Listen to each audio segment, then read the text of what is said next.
Kembali di Sapa Indonesia Malam bersama saya Friska Clarissa. Gencatan senjata antara Amerika Serikat dan Iran akan berakhir besok. Namun ketegangan antara keduanya masih terus membara. Di tengah perundingan putaran kedua yang belum menemui titik terang, AS dan Iran justru terus berselisih di Selat Hormuz.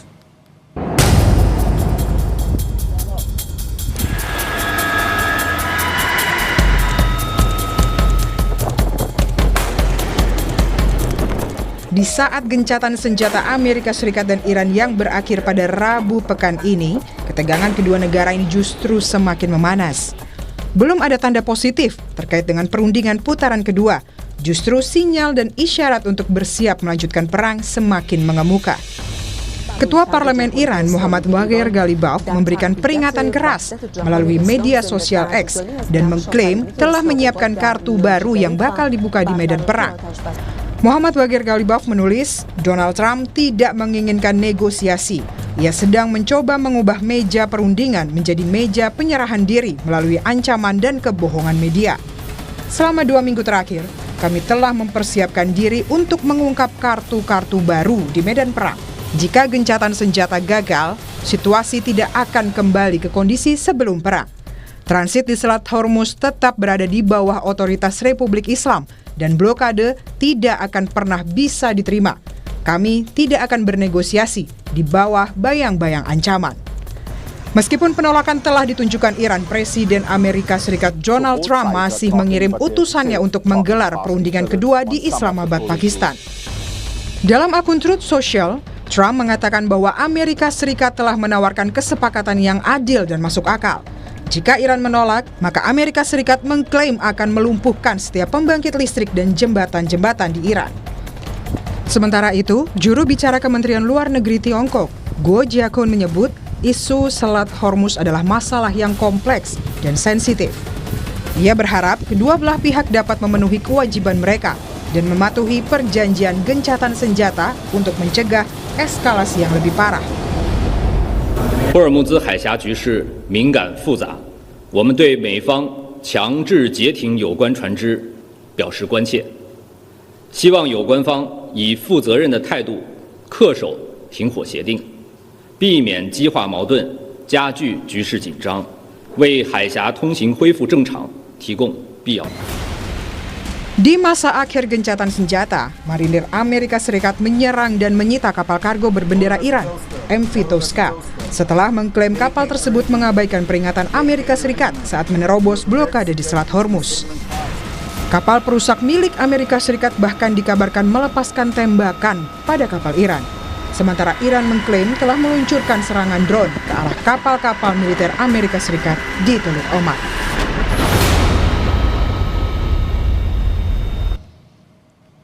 Lalu untuk bisa menakar langkah apa yang akan diambil oleh kedua negara di akhir masa gencatan senjata, kita akan langsung membahasnya dengan sejumlah narasumber. Ada Dina Prapto Raharja, penasihat hubungan internasional think tank Independent Synergy Policies. Juga ada Pizarro Gozali, selaku peneliti Asian Middle East Center. Selamat petang Mbak Dina, Mas Pizarro. Saya ke Selamat petang, terima kasih sudah hadir. Saya ke Mbak Dina dulu.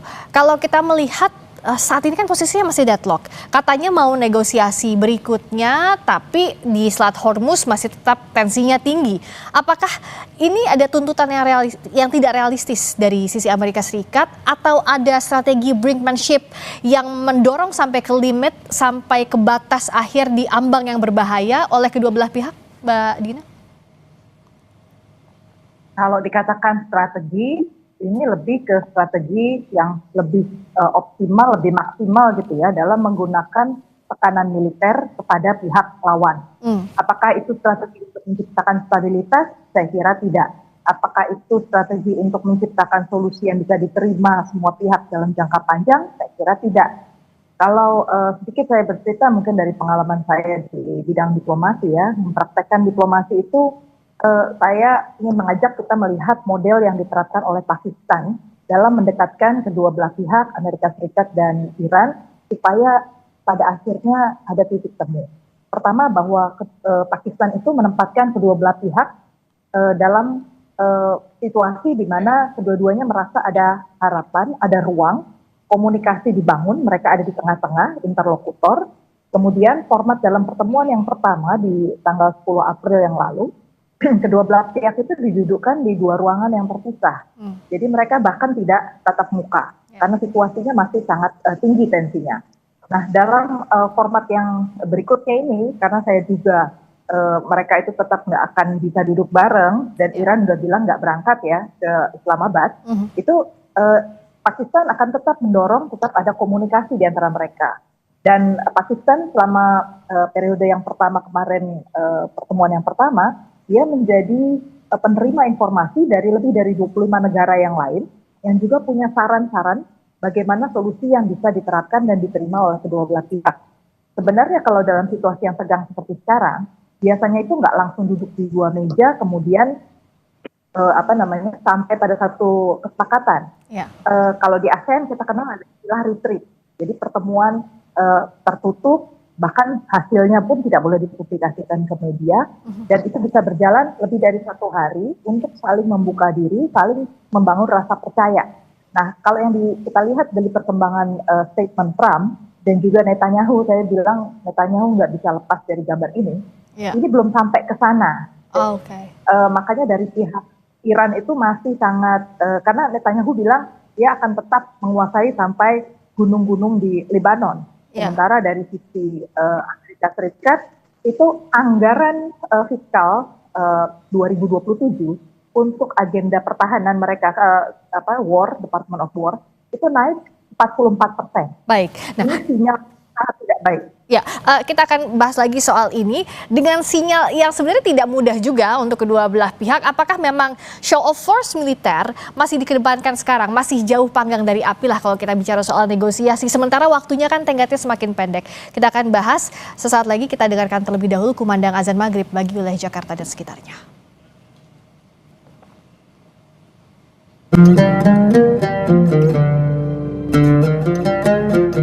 Allahu Akbar, Allahu Akbar, Allahu Akbar,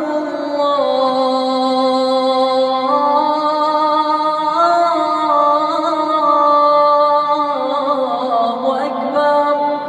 Asyhadu an la ilaha illallah.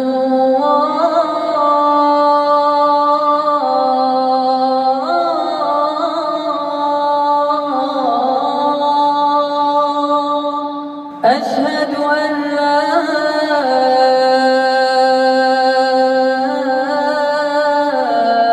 إله إلا الله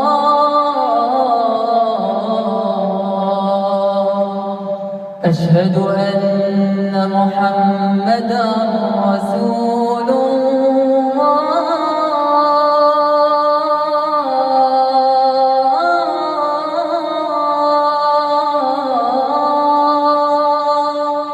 أشهد أن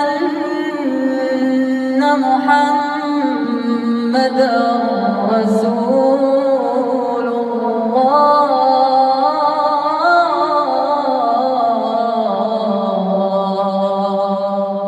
حي على الصلاة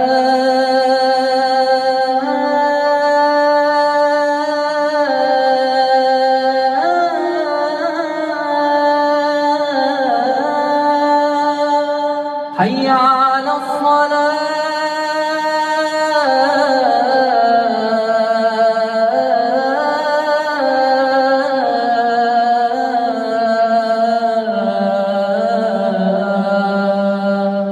حي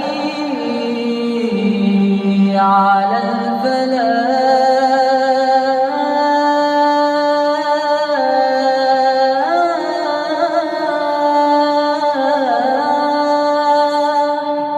حي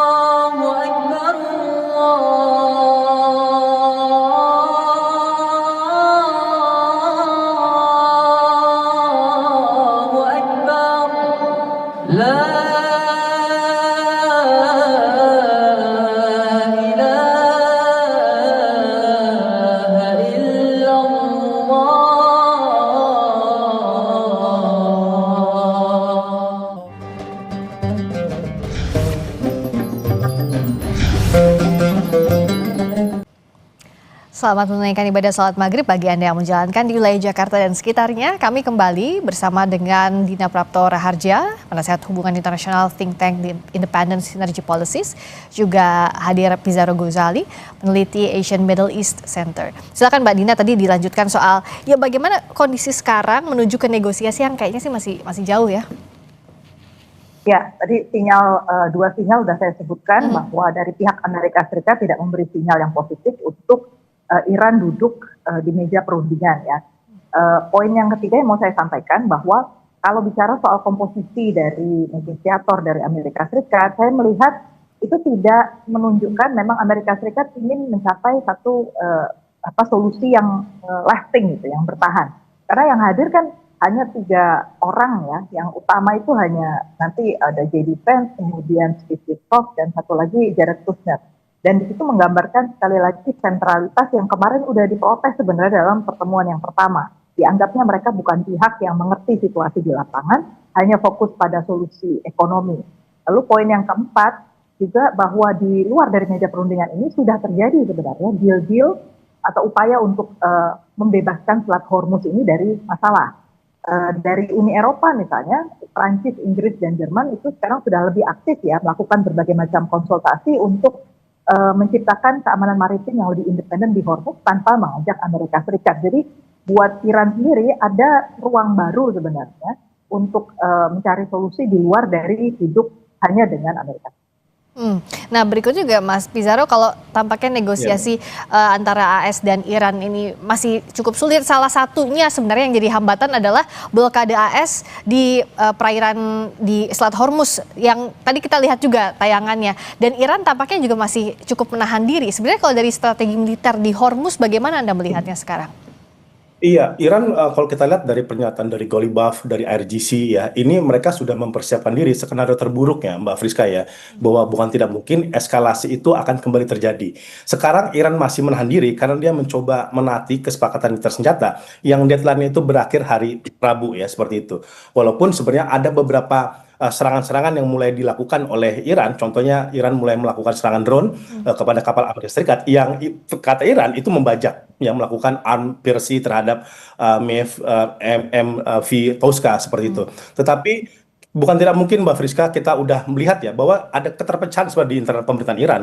Pertama, faksi moderat seperti Ali Abbas Araghchi yang mencoba mencari win-win solution ataupun diplomasi. Kemudian ada IRGC yang lebih melakukan tindakan-tindakan militer. Dan problematikanya IRGC ini kadang itu dia bisa mengambil keputusan bahkan tanpa harus berkoordinasi dulu dengan pemerintah gitu. Karena apa? Sekarang pemerintahan yang ada di Iran ini pemerintahan taktis yang memang diserahkan kepada militer untuk mengambil tindakan-tindakan yang dirasa perlu untuk mempertahankan kedaulatan Iran seperti itu. Makanya kan tadi pernyataan resmi terbaru dari Kementerian Luar Negeri Iran mengatakan tidak akan ada delegasi dari Iran, baik dari tingkat tinggi sampai tingkat rendah Mbak Friska, yang akan datang ke Islamabad. Karena itu sama saja, itu mencoreng kedaulatan Iran. Mereka ini kan sekarang ada semacam traumatik nih, ini trauma ketiga nih. Ya. Mereka kembali diserang ketika negosiasi nih Mbak Friska. Betul. Ini kan mengulangi. Serangan pada Juni 2025 yang waktu itu sedang dilakukan negosiasi diserang, 28 Februari begitu sama lagi negosiasi oleh Oman tiba-tiba diserang. Dan ini kembali terjadi. Ini kan serangan kepada kapal Iran. Ini kan terjadi ketika masa-masa negosiasi, bahkan ketika masa-masa militer senjata. Makanya kan redaksi yang dipakai Galibaf itu Amerika Serikat melakukan pelanggaran militer senjata dan kami tidak menerima hal ini gitu. Ini yang membuat kemudian opsi kemudian untuk berunding dalam waktu dekat di Islamabad tampaknya sangat tipis Mbak Frisa. Walaupun kita nggak tahu ada last minute diplomasi yang tiba-tiba saja ada keajaiban misalkan Iran itu untuk masuk ke Islamabad. Tetapi problematikanya Donald Trump kan juga nahan J.D. Vance. J.D. Vance ini tadinya mau berangkat ke Washington kemarin ditundakan sampai Rabu. Ya. Itu pun tidak ada kepastian apakah betul-betul J.D. Vance hadir di Islamabad, karena kalau dia hadir tanpa ada Iran itu juga sama juga meruntuhkan kredibilitas Amerika Serikat di mata diplomasi internasional. Begitu Mbak Friska. Dan tampaknya yang menahan diri bukan hanya Iran di masa gencatan senjata tapi juga Prancis. Saat ditanya kepada Presiden Emmanuel Macron kapalnya terkena serangan di Selat Hormuz tidak langsung menyalahkan Iran ya, bahwa dikatakan itu bukan target serangan langsung. Karena tampaknya banyak juga negara yang agak berhati-hati dengan upaya provokasi di Selat Hormuz ini, betul Mas Pizarro? Anda melihat yang sama? Mbak Friska, ada sekitar 400 kapal sekarang yang tertahan di wilayah Selat Hormuz untuk keluar, dan rata-rata kapal-kapal Eropa. Ada Maersk berbasis di Denmark, ada nanti Mediterranean Shipping Company berbasis di Jenewa, Swiss. Mereka walaupun dapat green light dari IRGC untuk lewat, tapi nggak mengambil langkah itu. Karena situasi itu betul-betul nggak bisa diprediksi. Selain ada green dari Iran, jangan lupa, itu ranjau-ranjau udah disebar sama Iran di sana. Ya. Makanya kapal-kapal Eropa ini yang itu kemudian itu masih berkoordinasi sama IMO, ya International Maritime Organization. Apakah mereka betul-betul bisa melewati Selat Hormuz dengan aman gitu? Dan ini yang kemudian yang dikhawatirkan kalau kemudian terjadi kontak menembak.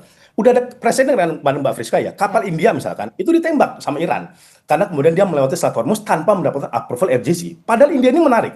India ini negara walaupun dekat sama Israel, tetapi dia punya investasi yang sangat besar di pelabuhan Carabar di Iran gitu ya. Ya. Makanya kan India itu termasuk dapat privilege dia 6 negara yang boleh lewat. Tetapi situasi sekarang udah berubah Mbak Friska. Karena apa? Kita melihat tiba-tiba Donald Trump itu melakukan blokade di Selat Hormuz dan kemudian negosiasi gencatan senjata gagal, dan Amerika Serikat meminta tuntutan yang baru lagi nih. Dia minta enrichment uranium yang diperkaya itu 450 kg itu diserahkan kepada Amerika Serikat gitu ya. Ini yang kemudian memantik panasnya lagi Iran gitu ya.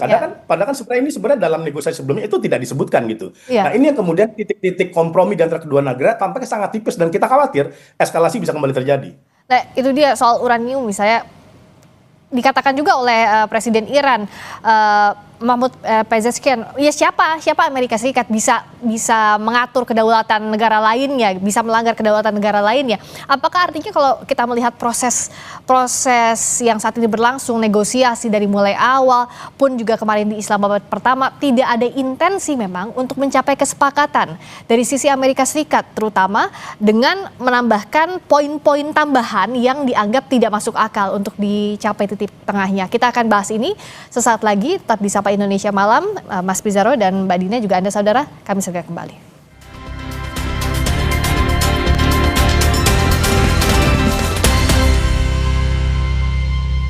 Oh, ini Wow Spaghetti beli 2 gratis 1.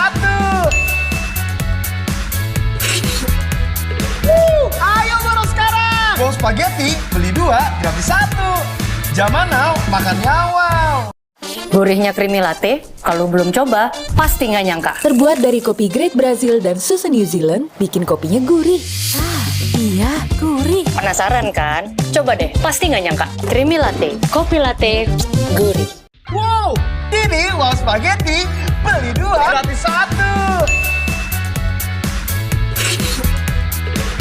Ayo buru sekarang. Wow Spaghetti beli 2 gratis 1. Zaman now, makannya wow. Baru, teh pucuk Less Sugar. Dari 100% pucuk teh pilihan. Seger, enak lagi. Pilihan lebih sehat dari Bepom. Teh pucuk Less Sugar. Rendah gulanya, Enak rasanya. Nenek dapat umroh. Kejutan tutup botol Ramadan Aku Pipa dimulai. Hadiah spesial hanya selama Ramadan. Ada produk elektronik, uang, temukan hadiahnya di semua ukuran Aku Pipa selama Ramadan dari Winsfood. Tiap orang punya semangatnya masing-masing untuk memberikan yang terbaik. Terima kasih untuk kamu yang tidak bercerita, tapi selalu semangat 100%. Kopi Kapal Api. Jelas lebih enak. Lagi sariawan bibir pecah-pecah. Yuk ke apotek bentar. Saya mau cari obat panas dalam. Daripada obat, mending minum madu. Madu TJ panas dalam. Kombinasi madu plus 3 herbal. Nyaman banget di tenggorokan. Madu TJ panas dalam. Alergi jontor nih. Aku biduran, obatnya yang depannya Indal CTN bisa dibeli tanpa resep dokter. Indal CTN, komposisi anti alerginya Redakan alergi. Indal CTN. Tiap orang punya semangatnya masing-masing untuk memberikan yang terbaik. Terima kasih untuk kamu yang tidak bercerita, tapi selalu semangat 100%. Kopi Kapal Api. Jelas lebih enak.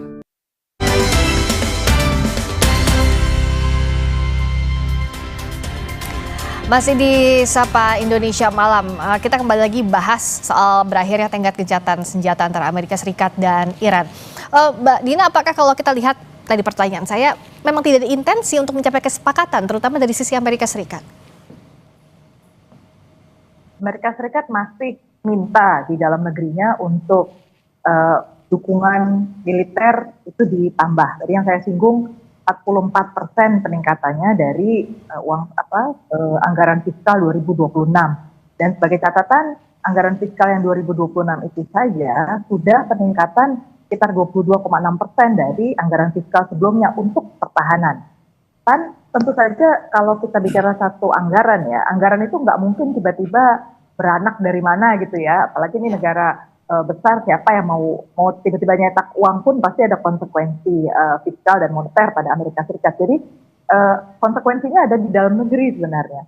Jadi produk kebijakan yang lain seperti kesehatan, kemudian perumahan, kemudian juga untuk urusan agriculture, pendidikan, itu semua akhirnya menanggung akibatnya karena penurunannya itu lebih dari 10% di setiap mata anggaran. Jadi tekanan di dalam negeri Amerika Serikat itu tentu nggak dihitung kelihatannya ya sama Trump ya. Jadi dia berpikir untuk membesarkan dulu Department of War. Bisa jadi tetap saja Trump itu dapat keuntungan ya dari situasi yang volatile ini. Tapi Trump saya kira juga keliru ya mengukur karena dampak secara globalnya itu lebih berbahaya sebenarnya daripada dampak di dalam negerinya saja. Karena di luar negeri itu ekonomi betul-betul makin sulit untuk bangkit. Produk-produk yang menjadi andalan negara-negara maju seperti semiconductor, kemudian chip, kemudian pengolahan mineral dari negara-negara berkembang seperti Indonesia itu akan terhenti karena ada masalah terus di logistik, walaupun jalur-jalur baru sekarang sudah mulai dibuka gitu, sudah mulai dijajaki oleh negara-negara seperti Mesir, Turki, China bahkan, tapi harganya lebih tinggi karena rutenya juga lebih jauh. Dan konsekuensi harga yang nanti diterima pada konsumen itu bisa sampai 2 kali lipat atau bahkan 3 kali lipat. Jadi kita harus sudah mulai antisipasi nih produk-produk yang ada chipnya seperti dan basisnya AI, komputer, HP, belum lagi produk yang tadi sifatnya tambang, kemudian logistik yang harus kita antar ke Eropa, itu akan menjadi lebih mahal.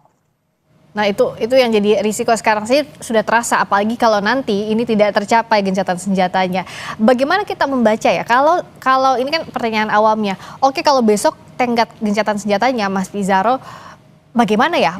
Publik melihat apakah memang masih ada upaya untuk damai, nungukah declaration dari masing-masing? Tapi kayaknya upaya formal sih sudah tidak bisa kita harapkan lagi. Atau menunggu salah satunya untuk menyerang terlebih dahulu, Mas Pizarro? Iya, menurut saya ada 3 skenario Mbak Friska ya. Jika kemudian gencatan senjata hari Rabu ini atau besok ini deadlock. Yang pertama ialah akan ada upaya yang sangat serius dari Pakistan ataupun media-media lain seperti Turki untuk memaksa minimal ada perpanjangan gencatan senjata ya. Istilahnya itu ada extra time lah kalau main sepak bola gitu, Mbak Friska ya. Dikasih jeda tambahan lagi mungkin rasionya sekitar 48 jam sampai 72 jam. 2-3 hari untuk kemudian menyamakan kembali frekuensi minimal pada beberapa poin yang kira-kira masih bisa dinegosiasikan. Seperti itu. Itu skenario yang pertama. Skenario yang kedua, Mbak, itu masih akan terjadi negosiasi, dipaksakan lebih tepatnya, indirect talks ya. Kalau sekarang kita lihat kan, misalkan ya, Menteri Dalam Negerinya Pakistan itu mulai bertemu kedubes Amerika Serikat, kemudian kembali lagi melakukan komunikasi dengan Iran ya, seperti itu. Jadi ada semacam dialog tidak langsung yang dilakukan Pakistan, minimal untuk kemudian eskalasi ini tidak lagi menjadi besar. Tetapi yang saya khawatirkan, ini di poin ketiga, kalau kemudian ini gagal, diupayakan untuk kembali melakukan negosiasi dan diplomasi, dan kemudian serangan dilakukan oleh Iran, karena Iran sudah galibaf tadi kalau kita lihat ya, dia mengatakan ada istilah itu kartu baru. Dia punya kartu baru yang akan dia akan dilakukan. Kalau kita lihat polanya IRGC, kartu baru itu berarti serangan baru. Yang serangan ini kemungkinan akan menerapkan operasi apa yang disebut dengan sergapan nyamuk. Ada 1.000 kapal-kapal dari Iran yang sekarang sedang dipersiapkan untuk melakukan serangan kepada kapal-kapal Angkatan Laut Amerika Serikat yang ada di Teluk Oman, seperti itu. Jadi ada shifting nih Mbak Friska. Tadinya serangan udara, sekarang mulai ke serangan laut. Kalau ini kemudian besar, itu juga bisa menjadi kepada serangan darat. Nah, ini kalau kemudian ada aksi balas membalas, ada aksi serangan dan lain sebagainya, bukan tidak mungkin itu akan terjadi. Dan bahkan ini yang keempat yang juga sangat kita khawatirkan. Kita ingat kartu baru ini juga dia belum memainkan kartu Houthi ini, kartu Yaman. Karena Iran mengatakan kalau blokade terus dilakukan oleh Amerika Serikat, bukan tidak mungkin kami juga akan menutup Babul Mandeb di Yaman. Dan di Babul Mandeb itu ada faksi proksinya Iran, yaitu Houthi, yang udah pernah melakukan serangan-serangan dari situ. Kalau kemudian Hormuz ditutup, lalu kemudian bubble mandate ditutup, itu semakin menyulitkan dunia internasional, bahkan menaikkan energi. Karena kita mengetahui ada sekitar 15% jalur perdagangan melalui bubble mandate. Ya, seperti itu. Jadi ini yang skenario ini menurut saya akan dipakai oleh Iran untuk melemahkan Amerika Serikat. Karena saya lihat Iran justru pengen perang ini panjang. Mbak Friska, ya. Untuk menggerogoti ya, jadi untuk menggerogoti kekuatan dengan pace panjang itu. Ada tiga tujuan. Pertama, menghabisi ongkos ekonomi Amerika Serikat, yang which is tadi Budina udah mengatakan harga bensin naik, harga kebutuhan udah naik. Yang kedua ialah menghabisi ongkos militernya. Bayangkan Mbak Friska, dalam satu hari serangan Amerika Serikat kepada Iran itu menghabiskan 2 miliar US dollar. Gitu, atau setara dengan 34 triliun, apalagi kalau perang ini panjang. Jadi justru ingin dibikin panjang sama Iran untuk menghabisi budget dari militer Amerika Serikat. Yang ketiga, menghabisi ongkos politiknya. Karena nanti ada midterm election pada November, yang ini juga pengen dikejar sama Iran. Iran, Mbak Friska, ya, kalau perang cuma 50 hari, 60 hari, 1 tahun, dia masih siap. Karena perang Irak sama Iran itu 8 tahun. Pada saat itu Iran itu nggak punya nuklir, nggak punya rudal balistik, ya, nggak punya alat peralatan yang canggih, itu pun dia siap perang 8 tahun. Apalagi ini seperti itu dengan udah didukung oleh Cina dan lain sebagainya. Saya lihat itu skenario yang mungkin akan bisa terjadi. Makanya kemudian ini bagaimana peran mediator. Ini kan tadi Mbak Friska minimal kita lihat ya. Ini sekarang belum ada eskalasi nih dari inspirasi yang dilakukan oleh Amerika Serikat nih. Gitu. Ini ada jasa Pakistan ya. Pakistan terus melobi Iran, melobi Amerika Serikat untuk tetap sama-sama menahan diri. Tetapi kan Iran punya batas waktu. Karena di faksi internal Iran, IRGC itu udah mengatakan negosiasi diplomasi itu udah bullshit. Kami udah ditipu berkali-kali. Bahkan sejak eranya Obama kan, ketika mereka menyerahkan 11.000 kilogram uranium rendahnya kepada Rusia, ya, dan kemudian sebagai gantinya dikasih 140 ton uranium murni, toh sanksi nggak dicabut oleh Obama gitu. Jadi ada rasa kebatinan yang dimana orang-orang Iran, pejabat Iran, IRGC itu sudah mengatakan negosiasi diplomasi dengan Amerika Serikat itu tidak mempercayai dan malah meruntuhkan kredibilitas dia begitu. Itu kan yang pernah dilakukan di eranya Ali Khamenei yang mengikuti skenario Amerika Serikat melakukan negosiasi, tapi ternyata berkali-kali kan mereka tuh di-prank seperti itu. Jadi ini situasi akan makin sulit dan kita khawatir ini akan berlangsung pada eskalasi militer yang sangat tinggi. Nah, itu yang satu lagi mungkin diharapkan. Silakan Mbak Dina. Tadi poin yang disampaikan Donald Trump kan sangat clear juga ya, bahwa dia ingin menghabisi infrastruktur energi di Iran dan juga pusat-pusat yang vital ya, di jembatan dan lain-lain di Iran. Satu saja itu terjadi, harusnya yang saya kira paling resah itu adalah negara-negara Teluk. Dan kemarin kan sudah ada pertemuan juga di Turki ya, di Antalya. Juga ada negara Teluk yang hadir di sana, ada Saudi gitu kan. Saya kira mereka juga akan menyampaikan kepada pihak Pakistan semaksimal mungkin tolong dong, jangan sampai, karena salah satu serangan balasan dari Iran itu kemungkinan juga masuknya ke Teluk, dan negara Teluk itu sudah dalam posisi sekarang mulai mencari bala bantuan lain selain dari Amerika Serikat dan Eropa. Mereka juga sudah komunikasi ke China. Jadi kalau China makin banyak hadir di kawasan Timur Tengah, wah ini semakin emosional tentu Amerika Serikat dan konsekuensinya makin panjang. Iya, apalagi dengan China masuk ke kawasan Teluk yang itu tidak tersentuh sebelumnya, ini kan akan mengubah juga lanskap geopolitik terutama di Timur Tengah. Nah, Mbak Dina melihatnya saat ini apa yang paling possible? Apakah memang tekanan dari dalam Amerika Serikat? Kita tahu juga kan Trump udah marah-marah juga sama Demokrat di sana dengan yang sudah mengkritik keras kebijakan perangnya US, yang bahkan Trump bilang nggak ada uang buat daycare dan lain-lain, memang dialokasikannya untuk war semua, menghadapi pula nanti midterm di November.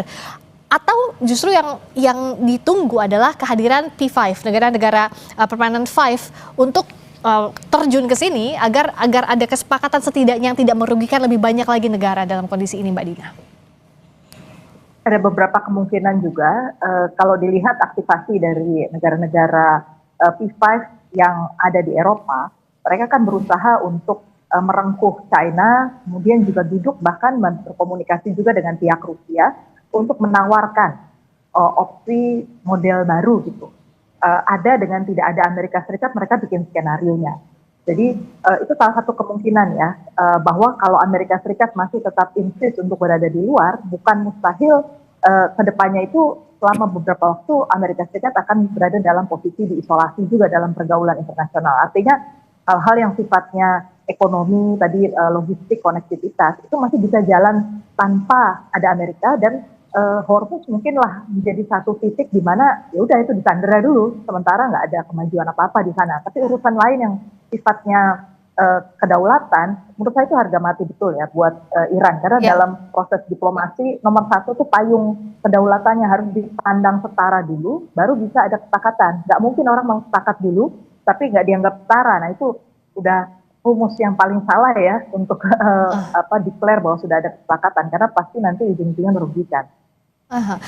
Dan apakah kalau kita bicara sekarang ya karena harus ada kesetaraan dulu, tapi sampai sekarang tampaknya juga lebih banyak mengakomodasi poin-poin yang diajukan oleh Amerika Serikat yang bahkan dianggap sebagai juru bicaranya Israel karena banyak poin-poin yang dimasukkan di sana, Mas Pizarro.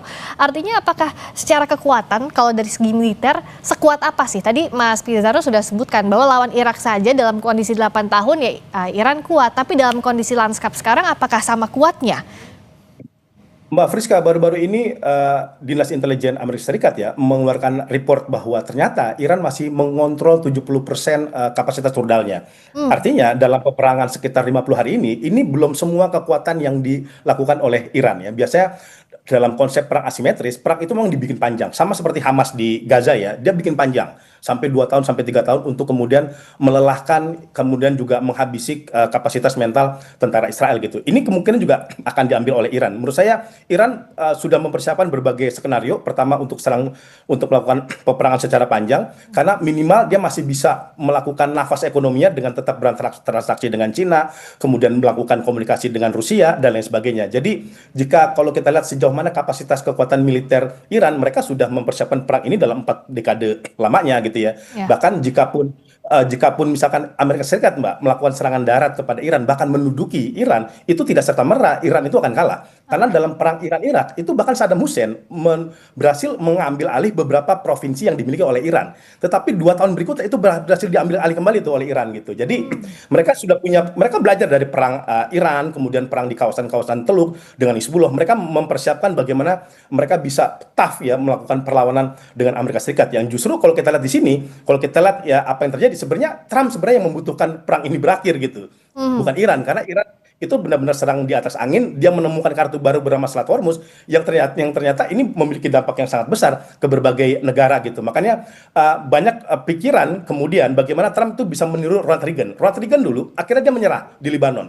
Dia tidak bisa menyelesaikan perang di Lebanon dan kemudian dia out begitu saja. Dan itu juga menyelamatkan tentara Lebanon, tentara Amerika Serikat, kemudian ongkos-ongkos militer dari Amerika Serikat. Saya kira bukan salahnya kemudian Trump bisa coba mundur sejenak gitu ya untuk kemudian merecovery dan kemudian dia mundur untuk tidak terus melakukan perlawanan. Tapi kan kita mengetahui ya Trump itu tetap punya pemikiran untuk betul-betul menguasai Iran. Makanya diplomasi dia kan diplomasi menyerah gitu. Dia minta Iran itu menyerah tanpa syarat. Kan tidak bisa seperti itu diplomasi. Di win-win solution gitu. Seperti misalkan nih Iran misalkan siap menyerahkan uranium tetapi dititip ke Rusia bukan ke Amerika Serikat kayak gitu ya. Nah ini tetapi pola-pola pendekatan yang sifatnya win-win solution ini pun tidak diterima oleh Rusia karena oleh Amerika Serikat karena Trump juga berpikir, wah ini jangan-jangan kalau uraniumnya dititip ke Rusia bisa malah dikembangkan sama dia dan dipakai untuk melawan Amerika Serikat gitu. Tetapi ini pernah berhasil di eranya Obama. Obama sampai JCPOA tahun 2015 itu dari 2009 Mbak Friska pendekatan ke Iran. Bayangkan 6 tahun untuk kemudian membawa Iran mau negosiasi gitu. Dan pendekatannya smooth, nggak kayak Trump tuh ngomong medsos apa aja ya kan, diplomasi medsos yang akhirnya merumitkan ke negosiasi di lapangan. Ya, ini yang jadi kendala sekarang. Selain juga poin-poin yang coba diajukan oleh Amerika Serikat, tapi juga gaya Trump-nya yang kita nggak tahu tiba-tiba ngomong apa, tiba-tiba mengancam untuk menyerang nuklir, tiba-tiba nanti memuji Iran mau ke diplomasi. So, apa yang bisa kita baca Mbak Dina dalam waktu ya besok sampai tenggat besok? Apa kira-kira pergerakan yang bisa kita baca? Apakah misalnya perang ini mendekati akhir memang atau setidaknya gencatan senjata diperpanjang atau ya kita harus bersiap-siap untuk the worst case? Satu, kita tetap harus bersiap untuk the worst case karena sinyalnya itu negatif baik dari Iran, Israel maupun Amerika Serikat. Karena ini 3 hal ini terkait ya. Skenario yang lebih baik adalah bahwa perpanjangan gencatan senjata ini terjadi. Kalau itu terjadi berarti ada ruang ya untuk tidaknya komunikasi masih jalan terus, changes of information itu terjadi antar pihak-pihak yang bertikai. Jadi harapan paling singkatnya menurut saya itu sih ke depannya. Oke, kita akan pastikan besok apa yang akan terjadi. Ya, siap-siap kemungkinan terburuk, tapi tetap berharap ada ya setidaknya hal baik dalam penyelesaian gencatan senjata ini. Terima kasih banyak.